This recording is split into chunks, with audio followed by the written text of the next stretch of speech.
this exclusivity is actually a cleansing. It's a mental, psychological, emotional, spiritual cleansing of things we assume to be better or to be perfect.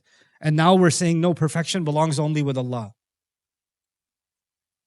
And Allah is saying, يُسَبِّحُ لِلَّهِ مَا فِي السَّمَاوَاتِ وَمَا فِي الْأَرْضِ. All creation, when it comes to declaring perfection, only declares perfection of Allah. So this actually does have an immediate implication that we as Muslims become critical, investigative, questioning, cynical of anything that's presented to us. We want to question it. We want to check its veracity before we jump on, before we say this is good, And that's at an intellectual level, but even at a social, cultural level. What happens with teenage girls or boys even, right? A girl wants to take off her hijab. It's not because she studied the issue and is now finally convinced that hijab is oppression of women. None of that. No. The girls in school that are popular, that all the boys give attention to, the girls that look so pretty, the girls that look so smart and popular, the ones that are so intelligent, the ones that are so confident and outgoing, none of them are wearing hijab. I want to be like that. I feel inferior. I feel like I'm weird and in a corner and I'm, these are the examples of the kind of perfection I want to have. And by doing this thing, is making me imperfect. I could do better, right? So there's an inferiority complex. And I want to be like them because they're better. There's a superiority to what they have. And I want some of that for myself. And so when that's the case, and then a girl says, I don't want to wear this anymore. I don't want to do this. I feel like I'm being suppressed. I want to feel free. I want to feel free. Are you free? Because you look like you're wearing uniform like the rest of the Instagram, self-absorbed, selfie, nafsi takers.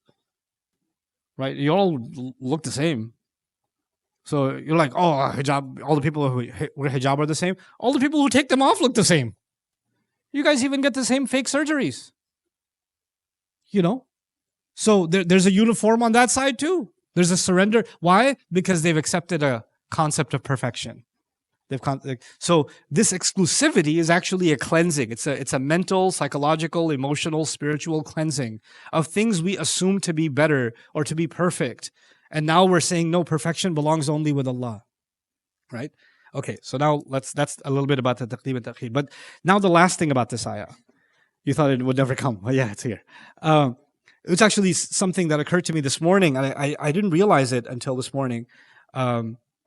There's a spiritual journey defined inside this ayah, in its sequence. The first, imagine a person who just realizes who Allah truly is and how they haven't done right by Allah. And they want to do right by Allah now. Right? They want to understand Allah properly. When they want to understand Allah properly and they want to remove all improper or misguided notions of Allah, they are pursuing the tasbih of Allah, isn't it? Once they pursue the tasbih of Allah, a feeling starts getting stronger inside this young man, woman, old man, woman. You know what that is? If there's anyone that deserves loyalty and obedience, anyone that deserves that I should follow them no matter what, that is who? That's Allah, because He's so perfect in every way. The more I learn about Him, the more loyal to Him I become. The more I surrender myself to Him. The more I give in to Him. The more I want to give myself in service to Him. I accept Him as my Malik. Lahul Mulk. Lahul Mulk. Now the moment you do that, you start meeting resistance. You start getting criticized. You start getting questioned. Oh, you want to follow this Islam? Well, what about this contradiction and this contradiction? What about this thing and this thing and this thing? What about this barbarism? What about this ugliness?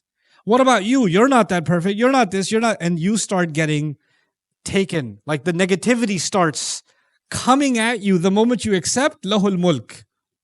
And when that happens, people say when you're let me give you some TikTok therapy. When you're in a toxic environment, you need to change your scenery and heal yourself with some positivity. You need to surround yourself with positivity and positive people. So you need to block all the people that are telling you you're a psycho, right? Because you don't want toxicity around you.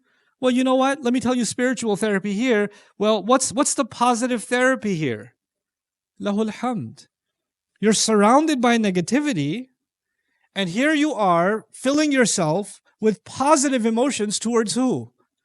Allah. You're looking at the positive in all things. Ya Allah, you guided me to this truth. You gave me the courage to stand by it. You chose me among the very few of your slaves who are willing to, who want to obey you. Allah, you opened that door of guidance for me. I will not be unappreciative of that. Lahul hamd. And once you develop that positive mindset, that hamd-based mindset, then doesn't matter what happens to you. You're okay with that. You're comfortable. If trouble comes your way, difficulties come your way, job loss comes your way, financial loss comes your way, marriage trouble comes your way, children trouble comes your way, parent trouble comes your way, sibling trouble, culture trouble, doesn't matter what kind of trouble comes your way, you're okay because you're not trying to control the situation or control how people feel about you or control what's better for you or not because you've internalized something about control. And what's that? وَهُوَ عَلَى كُلِّ شَيْءٍ Qadir. This is actually a complete spiritual transformational journey. Everything a person needs to connect with to Allah as they go through a transformation is inside of this remarkable, remarkable ayah. What a way to introduce this surah.